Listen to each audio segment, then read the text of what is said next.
Let's add a sketch cassette. Let's add another sketch cassette. Let's add another sketch cassette. Let's add an EQ. Let's add a saturator. Let's add a RC20. You see how I just added all those effects really quick? It's a major cheat code. Normally I have to hit Command F, type in what I want. Push of a button just added 3 sketch cassettes, an EQ, a saturator. Look, I'm gonna add an auto filter now. I'm gonna add another auto filter. I'm hardly doing anything. You guys see this? I'm gonna add another RC20, just because I feel like it. I'll just preface it by saying I was on a live stream from my homie Billboard, an amazing producer, and he talked about this thing called Shortcut Buddy, a Max for Live plugin that you can add to your Ableton session. And what it does is it lets you drop in a plugin. You can key map to open the plugin to any keyboard shortcut you want.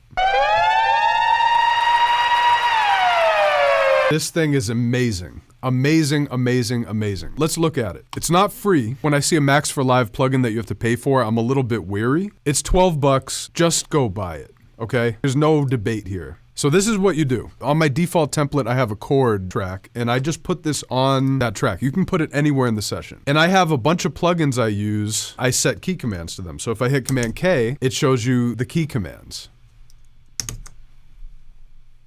Let's look at it. This is it up close. You hit Command K, you click open, and then you select whatever key command you want. And then you drop the plugin onto drop file. Okay, we got a blank one. This is it down here. You can set 8 or 16, and you can have multiple ones of these. I have 3 of them. Let's say we want to add a resonator to it. There's a little step here. Watch this. Open a resonator, and we want to drop resonator on here. So I'm gonna delete resonator, and if I try to drag resonator on here, it won't work. What you need to do is open it, click on resonator, and hit Command G.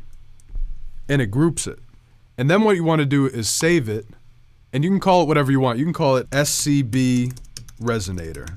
And then what you're gonna do is take it and drag it to drop file. Now, hit Command K, click open, and you can set any key you want. So I'm gonna set it to / button. As long as the computer keyboard is not on, you can hit M to toggle it on or off. As long as it's off, you can just hit / and it's gonna load a resonator every time you hit /. And just remember to turn the MIDI keyboard on. I don't know how this is the first time I heard of this. Maybe it's new, but this plugin is unbelievable. Gargoyle Mode said, but you still have to remember the hotkeys. Well, check it out. Say you want to load an EQ. What is the logical button to click for EQ? For me, E. Say you want to load a reverb. Hit R for reverb. Say you want to load an omnisphere. What I do for synths, an omnisphere, instead of hitting O, I would hit Shift O. So holding down Shift and clicking O is gonna open up a synth. For wavetable, I do Shift W. For labs, it's Shift L. You know, you're gonna have some plugins you have to embellish a little bit, but you'll remember them. For example, S, I have Sketch Cassette because I use that more than Saturator. But for Saturator, I set it to a number key. I set it to 4. So I just have to remember 4 is saturator. For auto filter, I have it set to 1. I can't do R because R is reverb for RC20. So for RC20, I do the number 2. For EQ 3 channel, I do the number 3. See what I'm saying? So use your brain and think about the things you use a lot. Normally when I would look for a plugin, I'd hit Command and F and then type in something.